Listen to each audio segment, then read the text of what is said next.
அருமை தமிழர்களே, அன்பான வணக்கம். ஒருத்தர் தன்னோட பசுமாட்டை கிராமத்து பெரியவர் ஒருத்தர் இழுத்துக்கிட்டு போகிறார். தெரிஞ்சவர் எழுத்தாப்பில் வந்து, ஐயா வணக்கம், எங்கே போகிறீங்க? காலையில் லட்சுமியை கூப்பிட்டுக்கிட்டு அப்படின்னு. இல்லை, அவளுக்கு திருமணம் வச்சுருக்கிறேன், அதுக்கு தான் இதை விற்றுடலாம்னு பார்த்துருக்குறேன், அதை விற்று கொஞ்சம் காசு வருமில்ல, அதுக்கு தான் அப்படின்னார். அந்த பசுமாடுன்றது தான் நம்முடைய எதிர்காலம், எதிர்பார்ப்பு. அதுதான் நம்ம கையில் இருக்குன்ற நம்பிக்கையில் நாம் அதை இழுத்துக்கிட்டு போகிறோம். அதை காசாக்கி நல்லபடியாக எல்லாத்தையும் செய்யலாம் அப்படின்னு நம்பிக்கையோடு இருக்கிறோம் அப்படின்னு ஒரு அடையாளமாக சொல்லுவதும் உண்டு.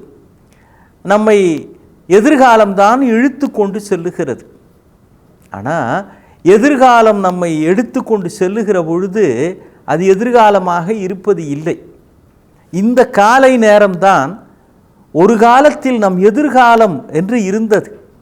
இப்போ வந்து கொண்டிருக்கிற இந்த நொடிகள், இந்த நேரங்கள், நேற்று, போன வாரம், போன மாதம், இது எல்லாம் எதிர்கால கணக்கில் இருந்தது. ஆனால் இது ஒவ்வொரு முறை வருகிற பொழுதும் நிகழ்காலமாக மாறிவிடுகிறது. ஆனால் அது மாறி வருகிற பொழுது என்ன சிக்கல் அப்படின்னா, எப்படியும் மாறலாம். ரயில் வரும்னு தான் காத்திருந்தாங்க. ஆனால் 3 ரயில் ஒன்று மேலே ஒன்று ஏறிக்கிட்ட செய்தியை படித்தோம். எதிர்காலம் நல்லா தான் வரும்னு நம்பிக்கிட்டு இருந்தோம். ஆனால் வெளியில் முகத்தையே காட்ட முடியல. எல்லாரும் முகத்தில் முகமூடி போட்டுக்கிட்டு தான் திரிஞ்சுக்கிட்டு இருந்தோம். இல்லை, அதெல்லாம் மறந்துடக்கூடாது. காலம் தந்த துன்பங்களை மறந்துடலாம், அது கற்றுத்தந்த பாடத்தை மறக்கக்கூடாது. சில ஆண்டுகளுக்கு முன்னால், சில ஆண்டு என்ன, இப்போ தான் ஒரு 2 ஆண்டு ஆயிருக்குது. இல்லை, வெளியிலேயே யாரும் போக முடியல. போனவங்கள முட்டி போட சொன்னாங்க, போனவங்களுக்கு தண்டனை கொடுத்தாங்க, மாஸ்க் போடாமல் வராதீங்க அப்படின்ட்டாங்க. அதெல்லாம் நம்ம நினைவு வச்சுக்கணும். எவ்வளவு தூரம் மனித ஆரோக்கியம் பத்திரமாக பாதுகாக்கப்பட வேண்டியது அப்படின்னு. அதனால தான் காலையில் கொஞ்சம் வாக்கிங் போங்க, எக்ஸசைஸ் பண்ணுங்க, கையை காலை உதறுங்கன்னு சொல்கிறதுலாம், நீங்கள் எந்த வயசில் இருந்தாலும் சரி, உடம்புக்குன்னு சில விஷயங்களை பத்திரமாக பேணி காக்கலை அப்படின்னா அது நம்மை கைவிட்டுற அபாயம் இருக்கிறது. அப்போ எதிர்காலம் வருகிற பொழுது நிகழ்காலமாக வருகிறது. 2வது, அது வருகிற பொழுது எதிரி காலமாகவும் வரலாம். எதிர்காலம்தான் நமக்கு எதிர்ப்பாக மாறி எதிரி காலமாகவும் ஆகலாம். இப்போ இருக்கிற இந்த நேரத்தை ஒழுங்காக பயன்படுத்த வேண்டி இருக்கிறது. அந்த கையில் மாட்டை பிடிச்சிட்டு ஒருத்தர் போகிறாரு. எழுத்து அவர் வேக வேகமாக ஒருத்தன் வந்து அந்த மாட்டோட கயிறை ஒரு கையில் வாங்கிக்கிட்டு இவன் கையில் இருந்த துண்டை அவன் கழுத்தில் போட்டு இறுக்கி பிடிச்சிக்கிட்டான். இந்த கையில் ஒரு மாடு, இந்த கையில் ஒரு மாடு அப்படின்னு கோபமாக பார்த்தான். ஏண்டா என்னடா ஆச்சு, அவன் கழுத்தில் எதுக்கடா துண்டை போட்ட? ஆமாம், அவன் எதிர்காலம் நல்லா இருக்கணுன்றதுக்காக நேற்று ராத்திரி என் வீட்டில் பூந்து என் மாட்டை எடுத்துக்கிட்டு போய் சந்தையில் விற்கிறதுக்கு போயிட்டுருக்கிறான். ரொம்ப யோகிய மாதிரி விற்று வியாபாரம் பண்ணி தொழில் பண்ணுறாராம். எது, என் வீட்டு மாடை எடுத்துகிட்டு போய் அப்படின்னு அவர் கோபமாக சொன்னார். அதே மாதிரி தான் நமக்கு சொந்தமான நல்ல காலங்களை கூட நம்முடைய அணுகுமுறை, நாம் பேசுகிற விதம், பழகும் விதம், இது எதிர்காலத்தில் நமக்கு எதிராக மாறிடும்.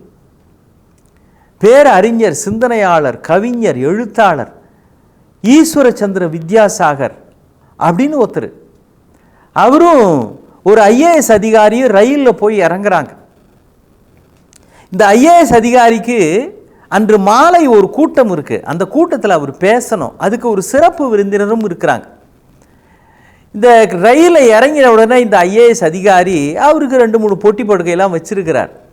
அதை தூக்கிட்டு வரத்துக்காகவே நம்முடைய சென்ட்ரல் எக்மோரெல்லாம் போர்ட்டர் நண்பர்கள் இருக்கிறாங்கல்ல, அது மாதிரி பிரபலமான ரயில் நிலையங்கள் எல்லாத்துலேயும் அந்த போர்ட்டர் இருப்பாங்க.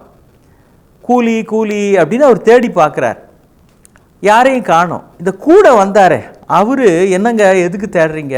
இல்லைங்க, இந்த பெட்டியை தூக்கிட்டு போனோம், அதுக்கு தான் யாராவது கூலி கிடைப்பாங்களா அப்படின்னு பார்க்குறேன் அப்படின்னார். இதை தூக்கிட்டு போனோம் அவ்வளவுதானே, இதுக்கு ஏங்க போர்ட்டர்? நானே தூக்கிட்டு வரேங்க அப்படின்னு இவர் எடுத்துட்டு இவருடைய லக்கேஜு, இவருடைய IAS அதிகாரியுடைய லக்கேஜு ரெண்டுத்தையும் எடுத்துக்கிட்டு தங்குகிற இடத்துக்கு வந்து அந்த பெட்டியை வச்சார். ரொம்ப நன்றிங்க, ரொம்ப நன்றி, உங்களுக்கு எவ்வளவு தரணும் சொல்லுங்கள் அப்படின்னாரு. எனக்கு அதெல்லாம் வேணாங்க, நான் அன்புனால செஞ்சேன், கூட வந்தீங்க, இதுக்காக ஏன் செலவழிக்கணும்? அப்படின்னு தான் நான் அன்புனால செஞ்சேன், போதும் நன்றி அப்படின்னு வணக்கம் சொல்லி விடை பெற்றார். அன்றைக்கி மாலை நிகழ்ச்சிக்கு இந்த ஐஏஎஸ் அதிகாரி போகிறார். சிறப்பு விருந்தினர் காரில் வந்து இறங்கினார். அவரை பார்த்த உடனே இந்த அதிகாரி ஆடி போட்டார். ஏன்னா காலையில் இவருக்காக யார் பொட்டியை தூக்கிட்டு வந்தாரோ அவர் தான் இப்போ காரிலேருந்து இறங்குறார். அவர் வந்துட்டார்னு போகிறாங்க, சால்வை போத்துறாங்க, மாலை போட்டு ஐயா வாங்க வாங்கன்னு சிறப்பு விருந்தினராக மேடையில் உட்காடுறாங்க. இவர் சொன்னார், ஐயா மன்னிக்கணும், நீங்கள் தான் இன்றைக்கி நிகழ்ச்சியின் சிறப்பு விருந்தினர், இது வரைக்கும் நான் சந்தித்ததில்லை, மன்னிக்கணும், உங்களை போய் நான் பெட்டியை தூக்கிட்டு வரேன் சொல்லிட்டேன், தப்பாக எடுத்துக்காதீங்க. நான் இதில் என்னங்க தப்பு, ஒருத்தருக்கு ஒருத்தர் உதவி செய்கிறோம் அவ்வளவுதான், இதனாலேயே நான் பெரியவன் நீங்கள் மஸ்தி அப்படிலாம் எதுவும் கிடையாதுங்க. நாம் உதவுவதிலே உயர்ந்தவர்கள் ஆகிறோமே தவிர உதவாமல் நான் போயிருந்தேன் அப்படின்னா அதுதான் தப்பு.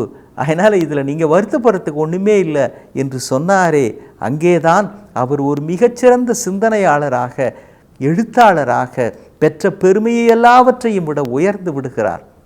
நீங்கள் எதிர்காலத்தில் எப்படி மதிக்கப்பட போகிறீர்கள் என்பதை தீர்மானிக்கிற தருணம் இப்போது நிகழ்காலமாக உங்கள் முன்னால் காத்து கொண்டிருக்கிறது. இந்த காலை நேரம் அதை முடிவு செய்கிற தருணம் அல்லவா? மீண்டும் சந்திப்போம். வணக்கம்.